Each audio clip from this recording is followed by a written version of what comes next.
Hello guys, Andrew here. Welcome back to Drew Tutorial. And in this video, I'm going to show you how to access Google Travels. Now, you can use Google Travels to search for flights, search for hotels, and so forth, right? So I'm going to show you how to access that so that you can use it. So once you're on google.com, guys, sign into your account, simply click the Google apps on the upper right and scroll down and you will find travel in the list here. So click in travel. This is going to take you over to Google Travel, guys, and you can go ahead and you can search for flight, hotels, and more, right? So as you can see here, right? So here's a search. You can search for whatever, you can explore, and you're also having some popular destinations showing on the home page right here.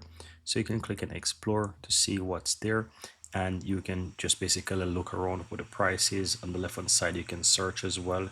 As you can see here, you can go to flights. If you want to search for flights, you can, and you can see as well that you have some prices, and you can see some flights here, some cheap flight is and here you can see some cheap flights as well from your current location, and that's pretty cool, especially when you want to just go somewhere, right? You can just look to see what's there. You can find cheap flight from your destination, right? And so you can easily use that to search flight. The same for hotels as well, so you can find hotels as well right here, right? You can find vacation rentals as well. You have a whole lot.